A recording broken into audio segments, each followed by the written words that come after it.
அன்றைக்கி ஆதுக்குட்டிக்கு வந்து ரொம்ப உடம்பு சரியில்லை. என்னோடய ஹோல் வேர்ல்டே அப்படியே கொலாப்ஸ் ஆகுற மாதிரி ஆயிடுச்சு. என்னடா பையனுக்கு இப்படி உடம்பு சரியில்லையே, இவ்வளோ அவசரமாக ஹாஸ்பிட்டல் தூக்கிட்டு போயிட்டுருக்கோமே அப்படின்னு சொல்லிட்டு அவன் ரெகுலராக பார்க்குற டாக்டர் அன்றைக்கி அவைலபிள் இருந்திருந்தாங்கன்னா பரவாயில்ல. அன்றைக்கி அந்த டாக்டரும் இல்லை. அதுவே எனக்கு பயங்கர ஹோப்லெஸ்ஸாக போன மாதிரி ஆயிடுச்சு. ஒரு அம்மாவாக ஒரு குழந்தைய கூப்பிட்டு போய் நம்ம ஹாஸ்பிட்டல் அட்மிட் பண்ண போகிறோம் அப்படிங்கிறத நினைக்கும் போது ஒவ்வொரு அம்மாவுக்கும் வர ஃபீலிங் வந்து எக்ஸ்பிளைனே பண்ண முடியாதுங்க. கை கால் மட்டும் இல்லை, அப்படியே வந்து உடம்பெல்லாம் நடுங்கிற மாதிரி ஒரு ஃபீல் வரும். மனசுக்குள்ளே 1000 தாட் ஓடும். என்னடா இப்படி ஆகுது, என்ன இப்படி பண்ணுறது, குழந்தைக்கெல்லாம் எதுக்கு இப்படி உடம்பு சரியில்லாமல் போகுது, எனக்கு வந்து இவ்வளோ வருஷமாக நான் பட்ட கஷ்டம் போதாதா அப்படின்னு சொல்லிட்டு அவ்வளோ வந்து கண்ணில் தண்ணியோட இந்த வாழைத்தோட்ட தையன் கோயிலை கிராஸ் பண்ணி கோயம்புத்தூர் போகும்போது சாமிக்கிட்ட வேண்டிக்கிட்டேன். சாமி என்ன பண்ணுவீங்களோ எனக்கு தெரியாது, என்னோடய ஆதுக்குட்டியை வந்து நான் பத்திரமா கூட்டிகிட்டு போயிட்டு பத்திரமா ஹாஸ்பிட்டல் அட்மிட் பண்ணிவிட்டு பத்திரமா வரணும் அப்படின்னு சொல்லி நான் வேண்டிக்கிட்டேன். நான் இறங்கி கூட வேண்டலைங்க, மனசில் நினச்சிட்டு தான் நான் வந்து போனேன். அந்த டைமில் நான் அங்கே போய் கரெக்டாக எனக்கு வந்து ரூம் கிடைக்காம இருந்து அதுக்கப்புறம் பை காட்ஸ் கிரேஸ் தெரிஞ்சவங்க மூலயமா பேசி ரூம் வாங்கி ஹாஸ்பிட்டலில் அட்மிட் பண்ணி அதுக்கப்புறம் ஒரு 2-3 நாள் கழிச்சு நல்லபடியாக ஹாஸ்பிட்டல்லேருந்து எப்படியாவது கூப்பிட்டு போயிடணும், சாமி பையன் அழக்கூடாது அப்படிங்கிற மாதிரி யோசிச்சுட்டு அங்கேருந்து நான் கிளம்பி வரும்போதே சோமனூரில் இருக்க வாழைத்தோட்ட தையன் கோயிலை வந்து கிராஸ் பண்ணும்போது பார்த்திங்கன்னா எனக்கு வந்து அவ்வளோ ஹாப்பினஸ். நான் போகும்போது என்ன மாதிரி மனநிலையில் இருந்தனோ வரும்போது எனக்கு அந்த மனநிலை இல்லை. இருந்தாலும் என் பையனை ஹாஸ்பிட்டல் வரைக்கும் போய் அட்மிட் பண்ணிட்டு வந்துட்டேனே அப்படிங்கிற ஒரு பயம் மனசுக்குள்ளே இருந்துச்சு. பட் அந்த கோயிலுக்கு பார்த்ததும் என்னன்னு தெரியல, தானாக வண்டியை நிறுத்திட்டு நான் உள்ளே போனேன், சாமி கும்பிட்டேன், மனசுருகி வேண்டிட்டேன். ரொம்ப ரொம்ப நன்றி சாமி, நான் உங்களை நின்று கூட கும்பிடல, ஆனால் வந்து நீங்கள் வந்து எனக்கு நான் என்ன வேண்டிக்கணும் அந்தளவுக்கு கஷ்டப்படுத்தாமல் நிறைவேற்றி கொடுத்துட்டீங்க. வாழைத்தோட்ட தையனுக்கு நன்றி சொல்லிவிட்டு அங்கேருந்து கிளம்பலான்னு பார்க்கும்போது ஒருத்தங்க கரெக்டாக வந்து ஏன் சாமி கண் கலங்கின மாதிரி இருக்குது, இந்த பொங்கல் சாப்பிடு அப்படின்னு சொல்லி கொடுத்துட்டு போனாங்க. எனக்கு சீரியஸாக வந்து அவ்வளோ ஒரு என்ன சொல்கிறது, கடவுளோட பிளஸ்ஸிங்கே கிடைச்ச மாதிரி எனக்கு அவ்வளோ ஹாப்பியாக போச்சு.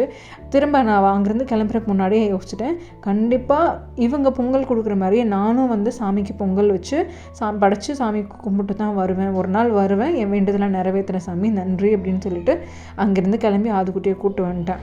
ஆனால் அதுக்கப்புறம் உங்களுக்கு தெரியும், ரெகுலராக வீடியோ பார்த்தீங்கன்னா கெரியரில் பயங்கர ஒரு ரோலர் கோஸ்டர் ரைடு மாதிரி வந்து ஜாப் போய் அதுக்கப்புறம் ஒரு 3-4 மாதம் வேலை இல்லாமல் இப்போ வேறு எங்கேயுமே வேலைக்கு சென்னைக்கு பையனை விட்டுட்டு போக முடியாத சூழ்நிலையில் இங்கே தான் இருந்தாகணும், அவங்க கூட தான் இருந்தாகணுங்கிற சுச்சுவேஷனில் வேறு வழி இல்லாமல் ஒரு நியூஸ் சேனல் வந்து என்னோடய பேஷன் ப்ராஜெக்டை நான் ஆரம்பித்து அது போயிட்டுருக்கு. அம்மா கூட கேட்டாங்க, கோயிலுக்கு வேண்டிட்டு வந்ததில்ல, போகணும், கண்டிப்பாக போகணும், இந்த சாமிகிட்ட வேண்டிட்டா போகாமல் இருக்கக்கூடாது, இல்லைன்னா இந்த பாம்பு பூச்சி தேல் இதெல்லாம் கண்ணில் தட்டுப்படும், வேண்டாம், குழந்தை இருக்கிற வீடு நம்ம ஃபஸ்ட்டே போயிட்டு வந்துடலான்னு சொல்லிட்டு இருந்தாங்க. நான் தான் வந்து என்னம்மா 4 மாதமாக வேலை வருமானம் எதுவும் இல்லை, எப்படிமா நம்ம போகிறது கோயிலுக்கு அப்படின்னு சொல்லி யோசிச்சுட்டே இருந்தேன். நீ அதெல்லாம் வா, ஐயனை பார்த்து கும்பிட்டு வந்தால் எல்லாம் சரியாக போயிடும் அப்படின்னாங்க. சரி ஓகே அப்படின்னு சொல்லிட்டு கடவுள் மேலே பாரத்தை போட்டுட்டு நம்ம அங்கேருந்து வீட்டிலேருந்து கிளம்பியாச்சு. போகிற வழியிலெல்லாம் பார்த்திங்கன்னா வந்து எனக்கு திரும்ப இந்த வழியாக நான் பையனை கூட்டும் போகும்போது மனசில் என்னென்ன தோணுச்சு அப்படிங்கிறத ரிமைண்ட் பண்ணி பார்க்கும்போது எனக்கு திரும்ப அப்படியே ஒரு மாதிரி மனசு கஷ்டமாக போயிடுச்சு. அப்படியே நேராக போய் சாமியை கும்பிட்டு எங்களோட நன்றி கடன் செலுத்தணும்ல, சாமி வந்து என் குழந்தைய பத்திரமா காப்பாற்றி கொடுத்துறதுக்காக நன்றி சொல்லணும்ல, அந்த கிராட்டிடியூடுக்காக போய் அங்கே பொங்கல் வச்சோம். அங்கே நிறைய பொங்கல் வைக்கிறதுக்கு அடுத்தடுத்து வந்து அடுப்பு அவங்களே கட்டி வச்சுருக்காங்க. விறகு இதெல்லாமே வீட்டிலேருந்தே கொண்டு வந்துட்டோம். விறகு, குடம், பாத்திரம், முந்திரி, திராட்சை இந்த மாதிரி எல்லாம் வாங்கிட்டோம். லெமன், அதுக்கப்புறம் சில பொருட்கள் மட்டும் பூஜை பொருள் வாங்கணும்னு சொன்னாங்க. பக்கத்து கடையில் போய் வாங்கிட்டு வந்தேன். அப்பயே அங்கே பார்த்தா நிறைய பேர் வந்து ஏதாவது கொடுங்க, ஹெல்ப் பண்ணுங்க அப்படிங்கிற மாதிரி நிறைய பேர் அங்கே கேட்டுகிட்டே இருந்தாங்க. அப்புறம் உள்ளே வந்து பொங்கல் வச்சுட்டு, அதுவும் பொங்கல் விழுந்த சைடு பார்த்திங்கன்னா கரெக்டாக சாமி ஐடல் எங்கே இருக்கோ சாமி சிலை அதே இடத்துல வந்து பொங்கல் பொங்கிடுச்சு. சாமி வந்து என் பொங்கலை ஏற்றுக்கிட்டாரு, என்னோடய நேர்த்திக்கடனை ஏற்றுக்கிட்டாரு அப்படின்னு சொல்லி அம்மா சொன்னாங்க. எனக்கு ரொம்ப சந்தோஷமாக போச்சு.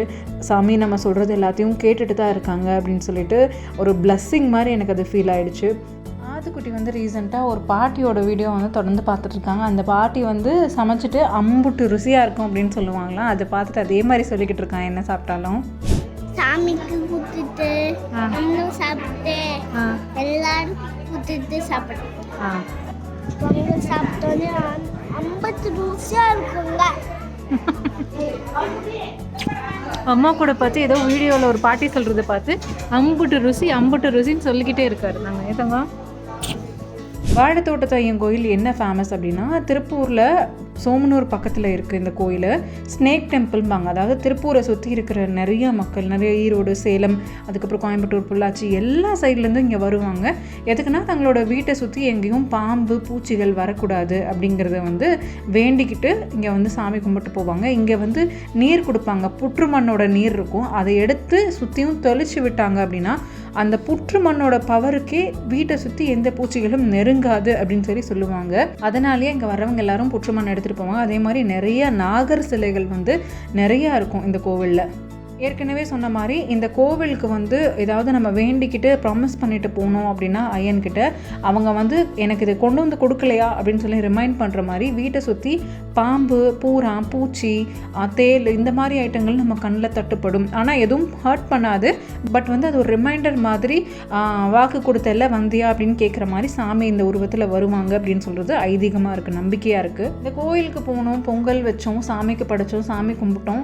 அதுக்கப்புறம் வந்து எல்லாத்துக்கும் நான் அந்த எந்த இடத்துல உட்காந்து நான் பொங்கல் வாங்கினோனோ அதே இடத்துல உட்காந்து நிறைய டிவோட்டிஸ் அங்கே இருக்கிற பக்தர்களுக்கெல்லாம் பொங்கல் கொடுத்துட்ருந்தேன். நிறைய பேர் அங்கே வந்து பொங்கல் வாங்க வந்திருந்தாங்க. அதில் பார்த்திங்கன்னா வயசானவங்க ஏன் இந்த கோயிலில் நிறைய பேர் அப்படியே அபாண்டனாக கைவிட்ட நிலைமையில் இருக்காங்க அப்படிங்கிறது எனக்கு தெரியல. அதை பார்க்கும்போது எனக்கு அவ்வளோ ஹார்ட் பிரேக் ஆகுது. அவங்க எல்லோரும் வந்து அவ்வளோ புலம்புறாங்க. ஒரு சிலர் வந்து தனக்கு தானே பேசிக்கிறாங்க. 5 லட்சம் கொடுத்தேன், ஆட்டோ வாங்கி கொடுத்தேன், லாரியெல்லாம் வாங்கி கொடுத்தேன், எல்லாம் பண்ணேன், ஆனால் வந்து என்னை வீட்டை விட்டு அனுப்பிட்டாங்க, போகிறக்கே இடம் இல்லை அப்படிங்கிறத திரும்ப திரும்ப ஒரு ஐயன் வந்து பேசிக்கிட்டே இருக்கார். 5 லட்சம் கொடுத்தேன் சாமி, 5 லட்சம் கொடுத்தேன் அப்படின்னு சொல்கிறாரு. இவர் சொல்கிறது வந்து பண விஷயம், பொருள் வாங்கி கொடுத்த விஷயம். ஆனால் இப்போ எப்படி நான் என் குழந்தைக்கு உடம்பு சரியில்லைன்னா ஹாஸ்பிட்டல் தூக்கிட்டு பதறி அடித்து ஓடுறனோ அதே மாதிரி தானே ஒவ்வொரு அம்மா அப்பாவும் தன்னோட குழந்தைங்கள வந்து காப்பாற்றிருப்பாங்க. ஆனால் ஏன் இந்த பசங்க பிள்ளைங்க எல்லாரும் ஏதாவது ஒரு காரணத்தை சொல்லி தன்னோட அம்மா அப்பாவை வந்து கைவிடுறாங்க அப்படிங்கிறது புரியல. அட் நோ காஸ்ட்டுங்க, லைஃப்பில் என்ன விஷயமே நடக்கட்டும், எது நடந்தாலும் பையனாக இருக்கீங்களா உங்கள் அம்மா அப்பாவை உங்கள் ஒய்ஃபுக்காக விட்டு கொடுக்காதீங்க. பொண்ணாக இருக்கீங்களா உங்கள் ஹஸ்பண்ட்காக உங்கள் அம்மா அப்பாவை விட்டு கொடுக்காதீங்க. அட் த எண்ட் அவங்கள கூட வச்சு பார்த்துக்கணும் அப்படிங்கிறது கூட இல்லை. அட்லீஸ்ட் அவங்க வாழ்வாதாரத்துக்காவது சாப்பிட்றதுக்கு நடமாடிட்டு இருக்கிற வரைக்கும் அவங்க என்னென்ன தேவையோ அதையாவது நிறைவேற்றி கொடுக்கலாம்ல. அதை ஏன் சிலர் பண்ண மாட்டேங்கிறாங்க அப்படிங்கிறது நினைக்கும் போது எனக்கு நிஜமாகவே வந்து ஹார்ட் பிரேக்கிங்காக இருக்குது. பட் ப்ளீஸ் இந்த மாதிரி யாருமே வந்து பேரண்ட்ஸ் அபாண்டன் பண்ணாதீங்க. நீங்கள் பார்க்குற யாராவது இருந்தால் கூட நிறைய பேர் குத்தி குத்தி காட்டுறாங்களே, உங்களுக்கு குழந்தை இல்லையா, உங்களுக்கு கல்யாணம் ஆகலையா அப்படின்னு தேவையில்லாத விஷயத்தெல்லாம் பேசுகிறதுக்கு உங்கள் அம்மா எப்படி இருக்காங்க, எங்கே இருக்காங்க அப்படின்னு சொல்லி யாராவது அபாண்டன் பண்ணவங்களை தெரிஞ்சது அவங்க நீங்கள் பார்த்தீங்க அப்படின்னா அதை பற்றி கேளுங்களேன். கூட்டிகிட்டு வாங்க, பாவம் அவங்க உனக்காக எவ்வளோ கஷ்டப்பட்டுருக்காங்க தெரியுமா அப்படிங்கிறது ஜென்டலாக அவங்களுக்கு ரிமைண்ட் பண்ணுங்களேன். ஏன்னா லைஃப்பில் அவங்க இல்லாமல் நாம் இந்த இடத்துல இல்லை அப்படிங்கிறது வந்து நிறைய பேர்த்துக்கு புரிய வைக்க வேண்டிய சுச்சுவேஷனில் நாமளும் இருக்கோம்னு நினைக்கிறேன். And thank you so much. இந்த வேர்ல்டில் அவங்கள ரீப்ளேஸ் பண்ணுறதுக்கு யாருமே இல்லை. அதனால் அவங்கள நீங்கள் ரீப்ளேஸும் பண்ணவானா, ரீப்ளேஸ் இன் த சென்ஸ் உங்கள் வீட்டிலேருந்து வேறு இடத்துக்கு ரீப்ளேஸ் பண்ணிடாதீங்க இந்த மாதிரி ஒரு இடத்துக்கு அப்படிங்கிறத நான் உங்களுக்கு ரெக்வஸ்ட்டாக கொடுத்துக்கிறேன். அப்புறம் ஏற்கனவே சொன்னது தான், நம்ம சேனலில் ஒரு 4 மாதமாக எந்த வருமானமும் இல்லாமல் வேறு வழி இல்லாமல் நான் ஒரு சேனல் ஆரம்பிச்சிருக்கேன். அதுக்காக நீங்கள் போய் என்னோடய சேனலை பார்க்க வேணாம். நீங்கள் என் சேனலை ஏன் பார்க்கணுன்னு நான் சொல்கிறேன். இது வரைக்கும் நீங்கள் ஏதாவது news channel, news paper, YouTube channels இது எல்லாமே பாட்காஸ்ட்லாம் பார்த்துருந்தீங்கன்னா என்னோடது டோட்டலாக டிஃப்ரெண்ட்டாக இருக்கும். எல்லாமே எக்ஸ்க்ளூசிவ். நேஷ்னல் லெவல்லையும் சரி, வேர்ல்டு லெவல்லையும் சரி, எங்கேயுமே யாருமே கவர் பண்ணாத ஒரு விஷயத்தை நான் கவர் பண்ணியிருப்பேன். அதுவும் வந்து ஒரு முக்கியமான பிரச்சனையோட வேற என்ன இருக்குமோ அது வந்து என்னோட சேனலில் இருக்கும். என்னோட ட்ரூ ரேஸ் சேனலோட லிங்க் வந்து ஃபஸ்ட் கமெண்ட்டில் கொடுக்குறேன். நீங்கள் வீடியோ ஃபுல்லாக பார்த்துருந்தீங்கன்னா ப்ளீஸ் அந்த சேனலையும் விசிட் பண்ணி பார்த்துட்டு எப்படி இருக்குது அப்படிங்கிறத ஹானஸ்ட்டாக ஃபீட்பேக் கொடுங்க. உங்களுக்கு பிடிச்சிருந்தா மட்டும் சப்ஸ்கிரைப் பண்ணுங்கள். ரொம்ப ரொம்ப பிடிச்சிருந்தா நிறைய பேர்த்துக்கு ஷேர் பண்ணி சப்போர்ட் பண்ணுங்கள். பிகாஸ் என் சேனல் இப்போ தான் வந்து தவிழ்ந்துக்கிட்டு இருக்குது. அது எந்திரிச்சு ஓடுறதுக்கு காலமாகும். அது வரைக்கும் நீங்கள் எனக்கு கொஞ்சம் சப்போர்ட்டிவாக இருப்பீங்க அப்படின்னு நினைக்கிறேன். Thank you so much. நம்ம சேனலையும் சப்ஸ்கிரைப் பண்ணிவிடுங்க. ட்ரூ ரேஸ் TRURAYZ அந்த சேனலையும் சப்ஸ்கிரைப் பண்ணிவிடுங்க. தேங்க்யூ. By by. ஆஃபீஸ் ரூம்குள்ளே உனக்கு என்ன வேலை? இப்போ அமைதியாக இருப்பியா? இப்போ இங்கே வந்து எதுக்கு உட்காந்துருக்க? நீ அமைதியாக இருக்கிறதுக்கு இங்கே தான் வரணும்.